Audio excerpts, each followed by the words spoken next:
আমাকে উনি বললেন, আপনি কি আহলে হাদিস? আমি বললাম, আহলে হাদিস মানে? উনি আমাকে এভাবে নামাজ পড়তে দেখে অনেকগুলো প্রশ্ন করলেন। তা আমি বললাম, উনি আমাকে বলছে, আপনি এভাবে নামাজ পড়লেন, আপনার হুজুররাও কেমনে পড়ে? আমি বললাম যে আমার হুজুর এভাবে পড়ে। তো সমস্যাটা কোথায়? তো উনি বললেন যে না, এইরকম তো আমরা কখনো দেখি না, ভাই সেই গল্প বলছি না। তখন ওনাকে বললাম, আপনি পড়াশোনা কোথায় করেছেন? বলছে, বাংলাদেশের সবচেয়ে বড় মাদ্রাসা হাটহাজারীতে, ওখান থেকে দাওরা ফারিক করেছি। আমি বললাম, আচ্ছা ঠিক আছে, তাহলে তো আপনাকে বোঝানো সহজ হবে ইনশাআল্লাহ। বললেন, জি বলেন। আমি বললাম, মিশরের বুখারি থেকে দলিল দিব না, সৌদির প্রিন্ট থেকে দলিল দিব না, কাতার, লেবানন, জর্ডানের প্রিন্ট থেকে দলিল দিব না। দিল্লে বলবেন যে এরা লামাযহাবী বা এরা আহলে হাদিস, ওখানে এরা জালিয়াতি করছে। আমি এমন একটা সহিহ বুখারী থেকে দলিল দিব যে সহিহ বুখারী এই দেশের মাটিতে লক্ষ লক্ষ ছাত্র পড়ে, হাজার হাজার টিচার পড়ায়। মানবেন? বলছে, মানবো না কেন বলেন? বললাম, সহিহ বুখারী আপনাদের দেওবন্দের প্রিন্ট, মূল ভলিউম, 100 নম্বর পৃষ্ঠা, 21 নম্বর লাইন, 76 নম্বর অধ্যায়, 716 নম্বর হাদিস খুলেন। বাবু ইলজাকিল মানকিব বিল মানকিব ওয়াল কদম বিল কদম ফি সফি। আল্লাহর নবীর সুন্নাত, সালাতে যখন দাঁড়াবে কাঁধে কাঁধ, পায়ে পা লাগিয়ে দাঁড়াবে। যদি বলেন যে না, এখানে স্পষ্ট কিছু আসে না, তাহলে আমি আপনাকে বলছি আরো স্পষ্ট হাদিস মুসনাদ আহমদে পাবেন, আবু দাউদে পাবেন, তিরমিজিতে পাবেন, নাসাইতে পাবেন। আল্লাহর নবী আল্লাহর কসম করে বলছেন, ফাওয়াল্লাযী নাফসু মুহাম্মদ বিয়াদিহি, আমি ওই আল্লাহর কসম করছি যে আল্লাহর হাতে মুহাম্মদের জীবন। শোনো, ইন্নী লা আরাশ শায়াতিনা তাদখুলু মিন খিলালি সফি, আমি নবী দেখতে পাচ্ছি তোমাদের কাতারের মাঝখানে শয়তান ঢুকছে। তোমরা কাতার কিন্তু বন্দি করে নামাজ পড়িও। হুজুর কিন্তু চুপ করে আছেন। আমার কাঁধে কাঁধ নিয়ে উনি প্রশ্ন করেছিলেন।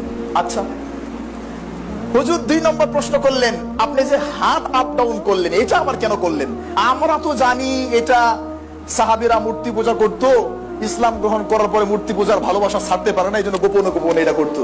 নাউজুবিল্লাহ, আস্তাগফিরুল্লাহ। আশ্চর্য, এরকম চিন্তা অনেকের আছে। আমি বললাম, সহিহ বুখারী থেকে আমি 5টা হাদিস দেখাবো আপনাকে। সহিহ বুখারী ভারতের প্রিন্ট, দেওবন্দের প্রিন্ট, মূল ভলিউম, 102 নম্বর পৃষ্ঠা, 1 নম্বর লাইন, 83 নম্বর অধ্যায়, 726 থেকে 30, 5টা হাদিস। সহিহ বুখারীতে 5টা হাদিস আসছে।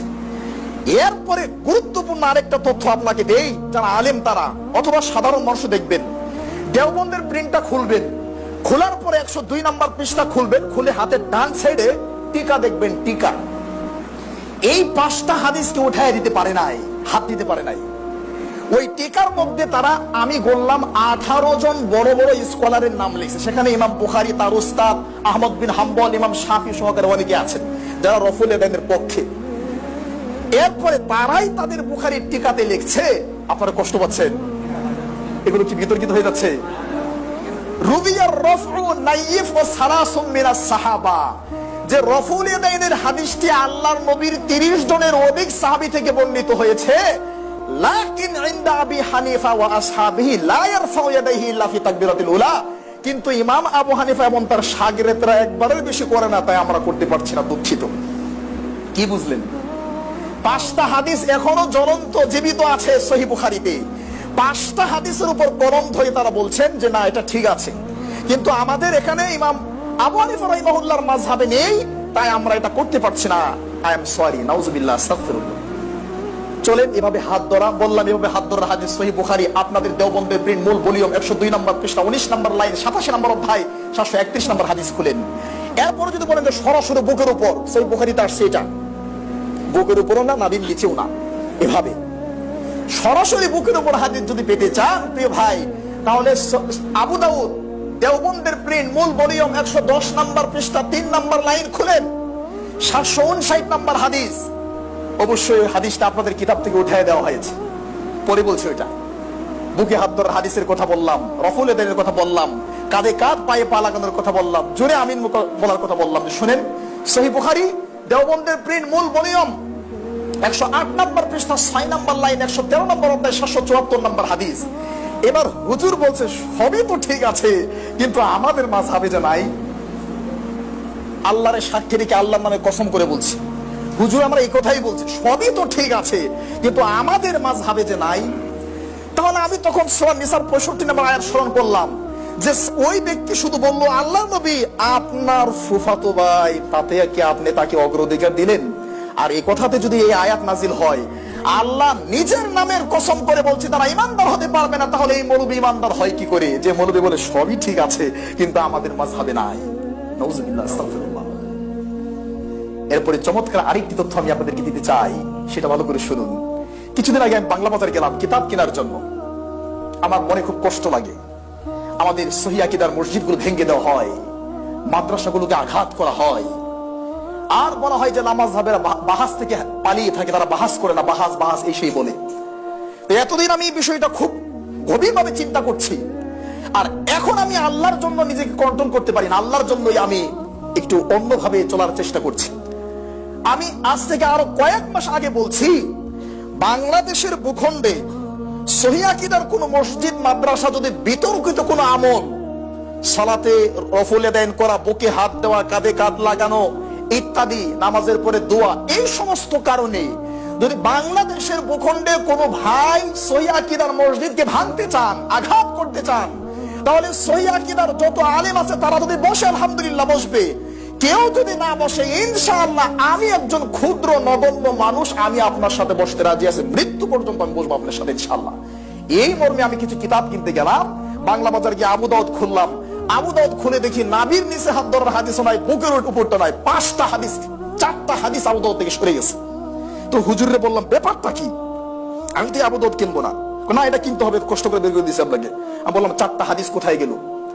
বাংলাদেশে কোনো পাগলও গোনে না 755 পরে 760 হয়, 755 পরে 56 হবে, 57 হবে, 58, 59 হবে, 4টা হাদিস কোথায় গেল? তো উনি বললেন যে আচ্ছা দাঁড়ান আমাদের শাইখুল হাদিস সাহেবকে ডাকি, দেখি উনি কি বলেন। আমি তো শুধু বই বিক্রি করি, এত কিছু জানি না। আচ্ছা ঠিক আছে ডাকেন। শাইখুল হাদিসকে দেখানো হলো। শাইখুল হাদিস আমাকে বলছে যে উম্মতের কোন কল্যাণে 4টা হাদিসকে হয়তো উঠায় দেওয়া হয়েছে। আমি এত আশ্চর্য হলাম, তাহলে কি বিশ্বনবী মুহাম্মদ সাল্লাল্লাহু আলাইহি ওয়াসাল্লাম উম্মতের অকল্যাণের জন্য আসছিলেন? বিশ্বনবী মুহাম্মদ সাল্লাল্লাহু আলাইহি ওয়াসাল্লামকে ফিতনা সৃষ্টি করার জন্য আসছিলেন? অসম্ভব। বিশ্বনবী মুহাম্মদ সাল্লাল্লাহু আলাইহি ওয়াসাল্লাম উম্মতের অকল্যাণে আসে নাই। বিশ্বনবী মুহাম্মদ সাল্লাল্লাহু আলাইহি ওয়াসাল্লামকে মাথা থেকে পা পর্যন্ত, বাড়ি থেকে গাড়ি পর্যন্ত, বাড়ি থেকে কবর পর্যন্ত, একবার জন্ম থেকে মৃত্যু পর্যন্ত মুহাম্মদ সাল্লাল্লাহু আলাইহি ওয়াসাল্লামকে মানতে হবে। একটা বিধান আপনার জন্য অকল্যাণ করলে আপনি বলেন কি? আপনি বললেন যে উম্মতের কল্যাণে উঠাই দেওয়া হয়েছে। আশ্চর্য, নাউযুবিল্লাহ, আস্তাগফিরুল্লাহ। আমি আবু দাউদটা কিনলাম না, আরেক দোকানে গিয়ে বললাম মিশরের প্রিন্ট দেন আমাকে, মিশরের প্রিন্ট। বললো কিনতে হবে। আমি বললাম কিনবো ইনশাআল্লাহ, দেন একটা কপি দেন আমাকে, শেখার জন্য দেন। না কিনলাম, দেন। উনি আমাকে একটা কপি বের করে দিলেন। আলহামদুলিল্লাহ, মিশরের প্রিন্টে 756 নম্বর হাদিস, নাবির নিচে হাত ধরা হাদিস, আবু দাউদ নিজে এনে নিজেই লিখে দিয়েছেন যে হাদা হাদিসুন দাঈফ, হাদিসটা দুর্বল। আর 759 নম্বর হাদিস, বুকের উপর হাত ধরে আল্লাহর নবী নামাজ পড়েছেন, এই হাদিসটা এনে তিনি নিচে রেখেছেন হাদা হাদিসুন সহিহুন, হাদিসটা সহিহ। তো যেহেতু লেখক নিজেই এই কাজ করেছে, এই তথ্য যেন জাতির কাছে প্রকাশ পেয়ে যায় না জানি কখন, এজন্য 4টা হাদিসকে উঠায় দেওয়া হয়েছে উম্মতের কল্যাণে। মানে 1000 বছরের ঐতিহ্য নষ্ট হয়ে যাবে। তাদের কাছে ঐতিহ্যটাই বড় মনে হলো, আল্লাহর নবী মুহাম্মদ সাল্লাল্লাহু আলাইহি ওয়াসাল্লামের সুন্নাহকে বড় মনে হলো না। আশ্চর্য, আমি হতভম্ব হই। ইমাম আবু হানিফা রাহিমাহুল্লাহর একটা বক্তব্য 1000 কোটি টাকা দিয়ে কিনে নিতে পারবেন না। ইবনে আবিদিন হাশিয়া 1 নম্বর খণ্ড 63 নম্বর পৃষ্ঠা খুলেন, আল ফুল্লান ফিল ইকাস 50 নম্বর পৃষ্ঠা খুলেন, বাহারুর রায় 6 নম্বর খণ্ড 293 নম্বর পৃষ্ঠা খুলেন, আত-তাকলিদ হুকমু ফি যিল কিতাব ওয়াস সুন্নাহ 20 নম্বর পৃষ্ঠা খুলেন, তারিখে বাগদাদ 15 নম্বর খণ্ড 544 নম্বর পৃষ্ঠা খুলেন, আল মাজমু আন-নববী 1 নম্বর খণ্ড 63 নম্বর পৃষ্ঠা খুলেন, ইবনে আব্দুল বার ফিল জামে ইবনে আবি হাতিম 93 নম্বর পৃষ্ঠা খুলেন, ইবনে আব্দুল বার ফিল জামে 2 নম্বর খণ্ড 32 নম্বর পৃষ্ঠা খুলেন, আল মানাতিক 182 নম্বর পৃষ্ঠা খুলেন। ওয়াল্লাহি, আল্লাহর কসম, একজন ইমাম ওই কথা বলে যায়নি যে আমাদের কথার বিরুদ্ধে যদি আল্লাহর নবীর কথা চলে যায় তাহলে আমাদেরটা মানিও, রাসূলেরটা মানিও না, এই কথা বলে নাই। বরং প্রত্যেকটা ইমামের বক্তব্য ছিল আমাদের কথার কোনো দাম নেই, আমাদের কথা তখন দাম হবে যখন আমাদের কথা মুহাম্মদ সাল্লাল্লাহু আলাইহি ওয়াসাল্লামের কথার সাথে মিলবে, আর না হয় আমাদের কথার 5 পয়সা দাম নেই।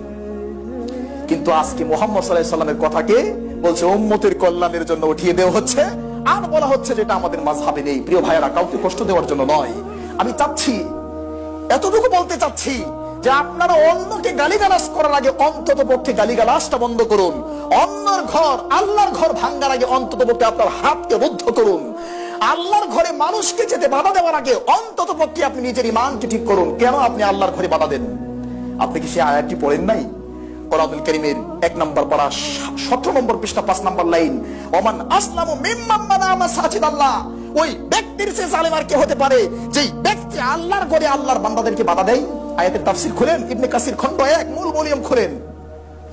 ইমাম ইবনে কাসির রাহিমাহুল্লাহ 3টা ব্যাখ্যা দিয়েছেন। তার 1 নম্বর ব্যাখ্যা হলো আল্লাহর ঘরে আল্লাহর বান্দাদেরকে আসতে বাধা দিয়েছিল মক্কার মুশরিকরা। 6 হিজরিতে বিশ্বনবী মুহাম্মদ সাল্লাল্লাহু আলাইহি সাল্লাম যখন উমরা করার জন্য আসছিলেন, প্রতিমধ্যে রাস্তা থেকে মুহাম্মদ সাল্লাল্লাহু আলাইহি সাল্লাম এবং সাহাবীদেরকে কারা সরিয়ে দিয়েছিল? মক্কার কাফের মুশরিকরা সরিয়ে দিয়েছিল। তাহলে আল্লাহর ঘরে বাধা দেওয়ার নীতি তো মক্কার কাফের মুশরিকদের, এটা মুসলমানদের হলো কি করে? আজও পর্যন্ত আল্লাহর ঘর বাইতুল মাকদিস, ইসরায়েলের বাইতুল মাকদিস, সেটা কারা সেখানে বাধা দিচ্ছে? ইহুদি এবং খ্রিস্টানরা তারা সেখানে বাধা দিচ্ছে। তাহলে আল্লাহর ঘরে আল্লাহর বান্দাদেরকে আসতে বাধা দেওয়ার নীতি হলো ইহুদি খ্রিস্টানদের নীতি। এই নীতি মুসলমানদের কাছে ঢুকলো কি করে? আল্লাহু আকবার, আস্তাগফিরুল্লাহ। এই জন্য আমি আশ্চর্য হয়ে মাঝে মধ্যে বলি যে শয়তান বড় খুশি হয়, শয়তান হতভম্ব হয় যে আরে তো আমার শয়তানিকে পরাজিত করেছে। ইহুদি পর্যন্ত মাঝে মধ্যে হতভম্ব হয় যে মসজিদ ভাঙার নীতি তো আমার, মুসলমান তুমি নিলা, তা আমার দায়িত্ব তুমি করছো, আমি ঘুমাই, ঠিক আছে করো ভালো কাজ করছো। হিন্দু বলে আরে মসজিদ তো ভাঙবো আমি, তুমি যে আমার দায়িত্ব নিলা, আচ্ছা ঠিক আছে খুব ভালো কাজ করেছো, তুমি তোমার কাজ চালায় যাও, আমি ঘুমাচ্ছি।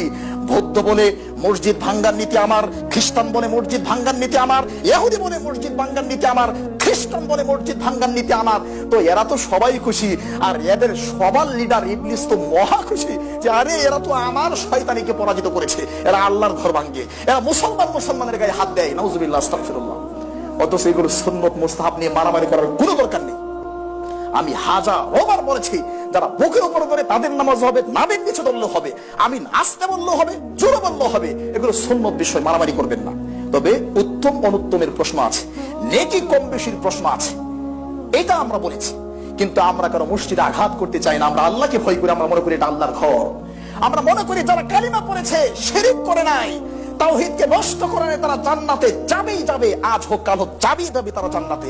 আমরা কোন ভাইকে জাহান্নামী মনে করি না। কিসের হানাফি, কিসের শাফি, কিসের মালিকি, কিসের হাম্বলি, সবাই আমার ভাই, সবাই জান্নাতে যাবে। একটাই ঠিক থাকতে হবে, কালিমা যদি ঠিক থাকে, তাওহীদ যদি ঠিক থাকে, শিরক যদি না করে, জান্নাতে যাবে ইনশাআল্লাহ। আর নাবির নিচে বললো আর উপরে বললো, আস্তে বললো, জোরে বললো, আমিন, এগুলো নিয়ে কোনো কিছু হবে না, নেকির কম বেশি হবে ইনশাআল্লাহ। কিন্তু প্রিয় ভাইরা, আজকে সুন্নত নিয়ে মারামারি করে আমাদের সমাজের মধ্যে এই ফিতনাগুলো, বিপর্যয়গুলো শুরু হচ্ছে। আশ্চর্য।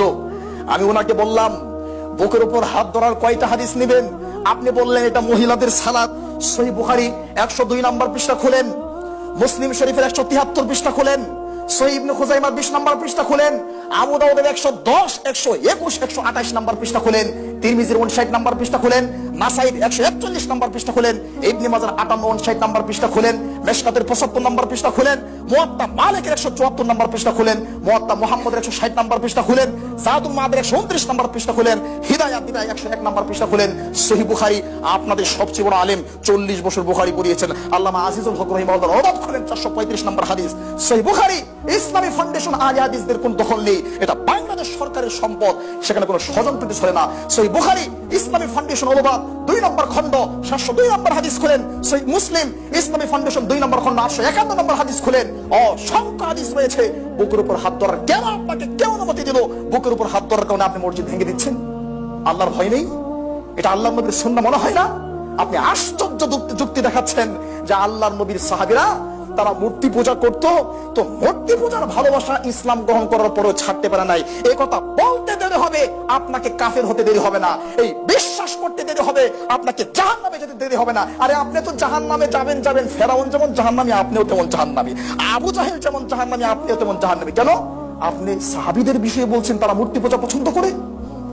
যেই সাহাবীরা মূর্তির কপালে লাথি মেরে মক্কা থেকে মাতৃভূমি ছেড়ে, মাতা পিতা আত্মীয় স্বজন ছেড়ে, মূর্তিকে লাথি মেরে ভেঙ্গে যারা মক্কা ছেড়ে মদিনায় চলে গেলেন, যারা বাপের সন্তানের বিরুদ্ধে বদরের যুদ্ধে নামলেন এই মূর্তি পূজাকে কেন্দ্র করে, ওই সাহাবীদের বিরুদ্ধে আপনি কি করে বলেন যে এরা আল্লাহর নবীকে ধোঁকা দিয়ে গোপনে তারা মূর্তি পূজা করতো? নাউজুবিল্লাহ, আস্তাগফিরুল্লাহ। যে সাহাবীদেরকে জান্নাতের সার্টিফিকেট আল্লাহ দিয়েছেন, কোরআন কারীমের 7 নম্বর পারা 6 নম্বর পৃষ্ঠা 13 নম্বর লাইন, কোরআন কারীমের 11 নম্বর পারা 2 নম্বর পৃষ্ঠা 2 নম্বর লাইন, কোরআন কারীমের 30 নম্বর পারা 19 নম্বর পৃষ্ঠা সূরা বাইয়িনা, অসংখ্য আয়াতে আল্লাহ তাদেরকে জান্নাতের সার্টিফিকেট দিয়েছেন। যে সাহাবীদের বিষয়ে আল্লাহ বলেছেন কোরআন কারীমের 24 নম্বর পারা 20 নম্বর পৃষ্ঠা 3 নম্বর লাইন, ইয়ামালু মা শি'তুম, তোমাদের যা মন চায় তা করো, তোমাদের সব ক্ষমা করে দিলাম। যারা বদরের যুদ্ধে অংশগ্রহণ করেছে, আপনি কি করে বলেন যে সাহাবীরা আল্লাহর নবীকে ধোঁকা দিয়ে আল্লাহর নবীর গোপনে বগলের নিচে মূর্তি নিয়ে তারা নামাজ পড়তে, আল্লাহ নবী যখন জানলেন তখন বলেন আগো রফুলে দান করো তাহলে পড়ে যাবে, আস্তাগফিরুল্লাহ, নাউযুবিল্লাহ। এই ধরনের কথা বলে জাতিকে বোকা বানানো যাবে না। আল্লাহকে ভয় করুন, কোরআন এবং সুন্নাহকে মূল্যায়ন করার চেষ্টা করুন, আপনার জীবন সুন্দর হবে। আল্লাহ আমাদের জীবনকে সুন্দর করার তৌফিক দিক, আল্লাহুম্মা আমিন। প্রিয় ভাইয়েরা, জরুরি আরো দু একটি কথা যেটা আপনাদেরকে না বললেই নয়। সুন্নাহ সম্পর্কে রাসূল সাল্লাল্লাহু আলাইহি ওয়াসাল্লাম যেমন সতর্ক করেছেন, সুন্নতের বিরুদ্ধেই অবস্থান করছে বেদাত। যে বেদাত হলো আজকে আমাদের জন্য সবচাইতে বড় হুমকির কারণ। আজকে এই বেদাত সম্পর্কে কথা বলার কারণে, বেদাত সম্পর্কে, শিরক সম্পর্কে কথা বলার কারণে আজকে আমাদেরকে স্টেজে পর্যন্ত উঠে দেওয়া হচ্ছে না। গত কিছুদিন আগে একটা প্রোগ্রাম প্রধান বক্তা করে লাল গোলাপের শুভেচ্ছা দিয়ে যে মানুষগুলো আমাকে বরণ করলো, শুধু মাগরিবের নামাজে রফলে দান করেছে, এই জন্য আমাকে স্টেজে উঠতে দেয় নাই, বলছে এটা আহলে হাদিস। যারা আমাকে 1 ঘন্টা আগে লাল গোলাপের শুভেচ্ছা দিয়ে প্রধান বক্তার আগমন বলে আমাকে গ্রহণ করলো, শুধু মাগরিবের নামাজটা মসজিদে পড়তেই আবার ভুল হয়েছে, বলছে না এখানে বিতর্কিত এলাকায় ঘরে পড়ে নেই। তো পুলিশের এক সাব ইন্সপেক্টর র্যাবে ছিলেন, বললেন সাহেব চলেন মসজিদে পড়ে আসি। মসজিদে পড়তে গেছে আর ভেজাল শুরু হয়েছে। আমাকে দেখছি বুকের উপর হাত ধরেছি, সন্ধ্যা 7টা থেকে রাত 10টা পর্যন্ত দফায় দফায় মিটিং করে বলছে না এরা আহলে হাদিস, এরা হাদিস মানে, এদেরকে স্টেজে উঠতে দেওয়া যাবে না। আমি সভাপতি সাহেবকে বললাম মাত্র 5টা মিনিটের জন্য উঠতে দেন, দেখেন আমি কি বলি, আল্লাহর সাক্ষী রেখে বলছি কোনো ফিতনা হবে না। বলছে না না না, আপনি যদি স্টেজে উঠেন আগামীকাল আমার বাড়িঘর ভেঙে দেওয়া হবে, নাউযুবিল্লাহ, আস্তাগফিরুল্লাহ। এই জন্য আমি বলি প্রিয় দিনী ভাইয়েরা, এই কথাগুলো বলতে গেলে কষ্ট লাগে, শরীরে আঘাত লাগে।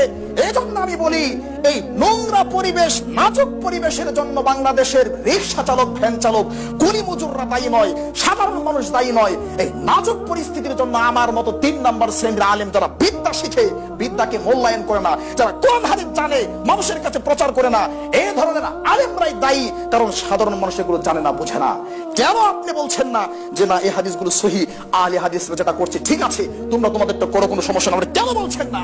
আপনি কি জানেন না তিরমিজির 2229 নম্বর হাদিস, আল্লাহর নবী মুহাম্মদ সাল্লাল্লাহু আলাইহি ওয়াসাল্লাম বলছেন 3 শ্রেণীর মানুষ দিয়ে জাহান্নাম উদ্বোধন হবে, তার মধ্যে আমাকে দিয়ে জাহান্নাম উদ্বোধন করা হবে, আমার মতো হুজুর দিয়ে।